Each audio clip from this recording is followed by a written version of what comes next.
로버트 기요사키라는 사람 역시 여전히 구리지 않다. 로버트 기요사키가 부자 아빠 가난한 아빠, 즉 부자 아빠 시리즈를 통해서 전달했던 메시지들은 굉장히 시간이 오래 지났지만 여전히 유효하고 이 시대를 살아가고 있는 우리들한테 굉장히 가치 있는 메시지이기 때문에 개별 자산에 대해서 그가 어떻게 생각하고 있는지에 대한 관점보단 이 세상을 바라보는 우리 미시적인 개인으로서 어떻게 하면 가장 올바른 자세, 올바르게 이 세상의 투자자로서 사업가로서 나아갈 수 있을까를 솔직히 말해주고 있는 작가다.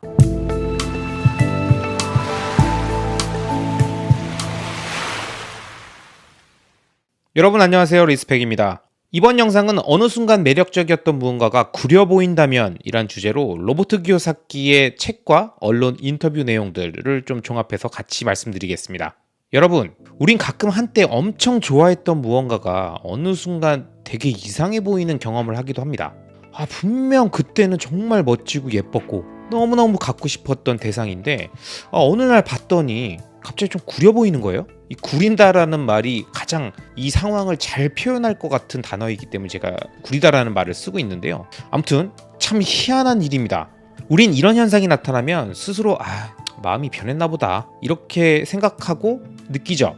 그런데 그 대상이 뭐 첫사랑이건 아니면 갖고 싶었던 제품이건 아니면 내가 너무너무 좋아했던 어떤 브랜드건 이 마음이 변하면 어느 순간 구려 보이는 거는 이건 막을 수가 없는 현상인 것 같습니다. 분명히 내가 사랑했던 어떤 사람 아니면 너무너무 갖고 싶었던 제품 정말 좋아했던 브랜드인데 어떤 이유인지 모르지만 그렇게 마음이 변하고 나면 진짜 꼴도 보기 싫을 때도 있고 이거 너무 좀 아니지 않아? 이런 이야기들이 나오게 되는 상황들이 있는 거죠. 그럼 왜 이런 현상이 생길까요? 왜 우리는 이런 사람이든 제품이든 브랜드든 이런 것들의 콩깍지가 씌었다가 벗겨졌다 하는 것일까요? 이성을 향한 이 마음에 대한 것들은 이게 너무나도 심오하기 때문에 이거는 뭐 제 채널에서 다룰 수 있는 내용이 아니기 때문에 좀 논외로 하고 어떤 제품이나 브랜드 아니면 투자 대상인 그 재화를 기준으로 좀 설명해 보면 제 생각엔 이렇습니다.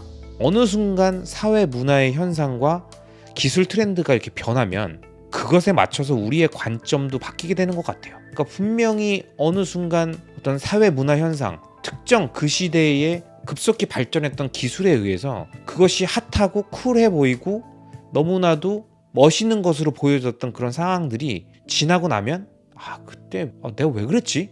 라고 생각하게 되는 것들도 있는 거죠.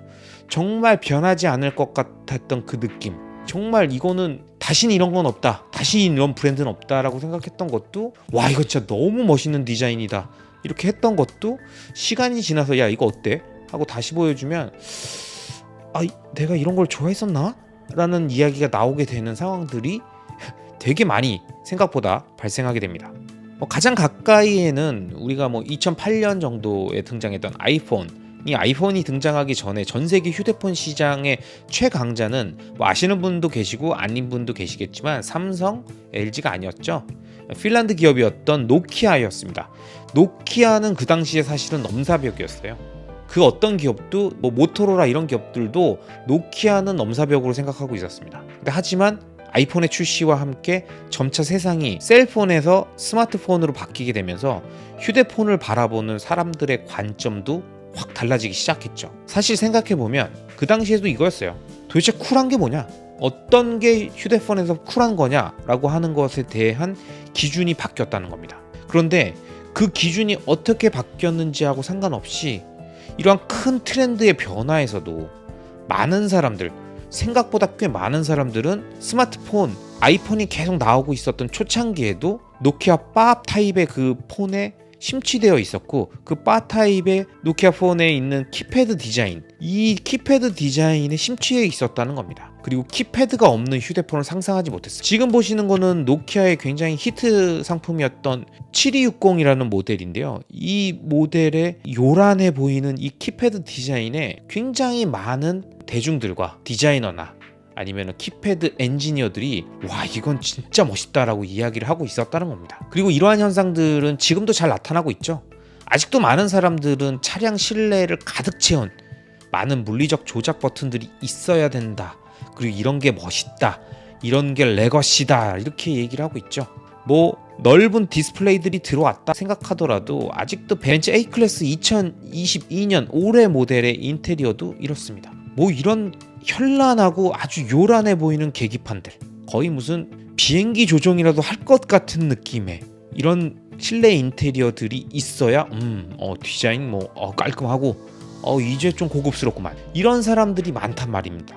여러분, 멋있어 보이십니까? 쿨해 보입니까? 사람마다 느끼는 게 다 다른 거죠. 하지만 누군가에겐 이것들은 이미 올드하고 촌스럽고 의미 없는 요소로 보여지기 시작했다는 겁니다. 그리고 그런 것들에 신경을 쓰고 있는 제품, 쓸데없이 키패드, 쓸데없이 내부의 물리적 버튼들, 그 다음에 환풍구, 이런 것들을 요란하게 만들고 있는 이런 제품과 브랜드는 이건 좀 아닌데 라고 생각하는 그런 소비자들, 사용자들이 굉장히 많아지고 있다는 겁니다. 시대가 바뀐 거죠. 2008년 스티브 잡스가 들고 나왔던 아이폰 이후에 우리가 사용하고 있는 모든 스마트폰이 변했듯 지금 테슬라를 비롯한 전기차 기업들이 만들고 있는 실내 인테리어, 이러한 실내 인테리어들이 나오기 시작했을 때 일각의 이런 환풍구와 키패드 인테리어 디자인에 젖어 있었던 소비자들, 뭐 싸구려 제품같이 이렇게 실내가 텅 비어있냐, 아무것도 없네, 이런 걸 왜 사냐 돈 주고, 이런 이야기들을 했단 말이죠. 똑같습니다. 아이폰 처음 나왔을 때 여기 뭐 디자인이 밋밋해, 이런 식으로 얘기했던 거예요. 그런데 스마트폰에서 키패드 디자인이 사라진 것은 키패드 디자인이 필요하지 않기 때문이었고요. 실내 인테리어에서 복잡한 요소들이 사라진 것 역시 그런 것들이 필요 없어지고 모든 것들이 UX, UI로 바뀌게 되면서 더욱 중요한 자율주행 카, 그 다음에 자율주행 AI에 집중하게 되는 그러한 변화들이 생기기 때문에 요크 스타일의 핸들이라던가 대화면, 터치스크린 안으로 모든 물리적 버튼들이 들어가게 되고 심플한 상황들이 나오는 테슬라 제품들이 나오게 되는 것이죠. 그리고 지금은 이러한 테슬라 제품들을 따라하려고 하는 레거시 기업들의 실내 인테리어의 변화들이 생겨나고 있습니다. 그래서 저는 요즘 생각해봅니다. 도대체 구린 건 뭐고 안 구린 건 뭐지? 내가 아직까지 구리다고 생각하는 것과 안 구리다고 생각하는 게 뭐가 있을까? 이 부분에 대해서 굉장히 많은 생각들을 하고 있는데요. 지금부터 말씀드리는 건 저의 아주 개인적인 생각임을 밝히고요. 제가 생각하는 구린 것과 구리지 않은 것을 좀 정리해봤습니다. 일단 구린 거, 저축, 세금 걱정, 시황방송, 레거시 자동차, 명목 화폐, 피아트머니죠. 부동산 폭락론, 이상주의, 직장에 올인하는 행위, 이런 것들 다 구리다고 생각합니다. 그리고 구리지 않은 거, 멋진 거는 투자, 사업, 독서, 글쓰기, 테슬라, 비트코인, 땅, 현실주의, 자기개발, 이런 것들을 저는 멋있다고 생각합니다. 어찌 보면 여기서 저라는 사람, 저라는 인간의 현재 시점을 설명하는 키워드들이 이 멋지다라고 생각하는 것들이라는 요 키워드들이지 않을까 싶습니다. 그리고 투자자라면 경제적 자립을 위해서 좋은 자산을 선별하고 장기 투자를 진행하고자 하는 현재의 저라는 사람, 리스펙이라는 사람이 이러한 키워드들로 정리가 되는 것이죠. 그런데 지금 제가 말씀드렸던 이러한 키워드들은 물론 저만의 생각은 아닙니다. 굉장히 많은 현인들의 생각들이 이곳에 담겼고 그것이 저의 언어로 표현되고 있는 것이죠. 그리고 이러한 분류법으로 분류를 하다 보니까 저는 약간 망설여지는 부분들이 있었습니다. 바로 뭐냐면 제가 최근 읽었던 로버트 기요사키의 가장 최근작이라고 얘기할 수 있는 페이크, 이 책에서 보면 금과 은의 중요성을 강조하고 있거든요. 이 책, 가짜뉴스와 정보에서 진짜 돈과 자산을 지켜라라고 했던 로버트 기요사키의 2019년작입니다. 이 당시에 이 책에서 다가올 금융위기가 올 것이니 거기서 당신의 돈과 자산을 지켜야 한다라고 이야기했었던 내용인데요. 이 책에서는 금을 매우 중요하게 이야기하고 있습니다. 그런데 이 책을 제가 쭉 다 읽어보고 그 다음에 평소 제가 가지고 있었던 금에 대한 생각, 이런 것들을 종합해 봤을 때 금은 구린가? 금은 구린 게 아닌가? 여기에 대해서 저는 꽤 오랜 시간 고민해 봤는데요. 제 결론은 금은 구리지 않다로 결론 냈습니다. 왜냐? 이 이유는 로버트 기요사키가 이야기하고 있었던 내용과 같습니다. 금이 명목 화폐의 가치 하락을 방어하고 있는 자산이고 이 비트코인이 등장하긴 했지만 여전히 그 역할을 수행하고 있고 그 물질적 특성이 아직도 변하지 않고 앞으로도 변할 가능성이 없기 때문에 이 자산은 내가 투자를 하든 안 하든과 상관없이 금은 멋진 자산이다, 멋진 거다 라는 결론을 냈습니다. 비록 이 책에서, 이 페이크라는 책에서 로버트 기요사키는 비트코인의 가치를 금보다 낮게 이야기하고 있습니다. 그리고 그것은 제가 생각하는 가치, 관점과 다르지만 저는 로버트 기요사키의 관점을 매우 존중합니다. 그럼 로버트 기요사키는 비트코인에 대해서 어떻게 생각하고 있고, 비트코인이 등장하게 됐던 시점 이후에 이 책을 썼던 2019년 그리고 가장 최근까지 비트코인에 대한 의견들이 어떤 생각들로 변해왔는지를 간략하게 한번 살펴보고자 합니다. 우선 이 책 페이크에서는 로버트 기요사키는 이렇게 얘기합니다. 금, 은이 이 땅의 생성과 함께 오랜 기간 검증받은 진짜 돈, 즉 신의 돈이라고 칭하고 있습니다. 그리고 정부의 돈, 정부에서 계속 찍어내는 피앗 머니, 명목 화폐는 가짜 돈이면서 이 가짜 돈에 대응하고 있는 비트코인과 이더리움 등의 블록체인 기반의 코인들은 대중의 돈이다, 이렇게 칭하고 있습니다. 그리고 그 이유, 비트코인을 정부의 돈, 즉 가짜 돈을 마음대로 찍어내는 걸 막을 수 있는 대중의 돈으로서의 역할을 할 수는 있겠지만 아직 역사가 짧기 때문에 금과 같은 신의 돈인지는 아직 알 수 없다, 이런 논리였고요.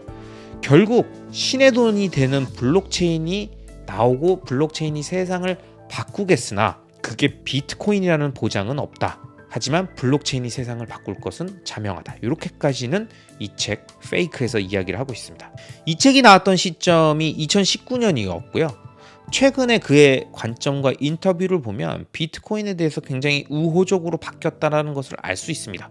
왜냐하면 기본적으로 기요사키라는 사람은 그의 표현에 의하면 역사적으로 증명된 가장 확실한 자산, 이런 것들을 좋아하는 성향들이 있습니다. 변치 않는 것. 그렇기 때문에 기본적으로 기요사키는 부동산 투자자이고 가짜 돈, 정부가 마음대로 발행할 수 있는 종이로 된 돈들, 채권, 주식 이런 것들보다는 금, 은과 같은 원자재, 그다음 실물 자산들을 더 좋아한다라고 밝히고 있는 것이죠. 그래서 이러한 성향들이기 때문에 부동산과 금은을 많은 자산을 투자하면서도 계속 비트코인의 급락을 노리면서 비트코인은 좋은 자산이다, 그리고 좋은 가격에 매수할 찬스를 나는 기다리고 있다라고 이야기를 하고 있는데요. 그가 얘기하는 비트코인의 가격들은 약간 좀 너무 폭락하거나 말도 안 되는 가격을 이야기하기도 해서 그 부분에서 비트코인에 대한 관점, 좋은 자산이라는 부분들은 이해를 하고 있겠으나 과연 로버트 기요사키가 비트코인을 정확하게 이해하고 있는 것이 맞은가, 이 부분에 대해서는 약간의 의구심이 들기도 합니다. 하지만 투자자라면 월가에 있던 그 어떤 사람들도 마찬가지지만 그 사람이 실제로 하는 말과 그 자산에 대한 포지션, 그리고 매집하고 있는 현황, 자신이 폭락을 이야기할 때 의도, 이런 것들이 다 있다라는 것을 알지 않습니까? 폭락을 이야기하면서 뒤에서 줍고 있거나 아니면 폭락을 부추기면서 가격이 하락하면 그때 주술려고 기다리면서 서서히 모아가고 있다라던가, 아니면 자신이 보유하고 있다는 사실을 전혀 밝히지 않으면서 계속 몰래 모으고 있는 사람, 이런 다양한 유형들이 이 투자자들 사이에서 나오기 때문에 투자자들이 언론에서 하는 멘트들을 무조건 맹목적으로 믿을 필요는 전혀 없다고 생각합니다.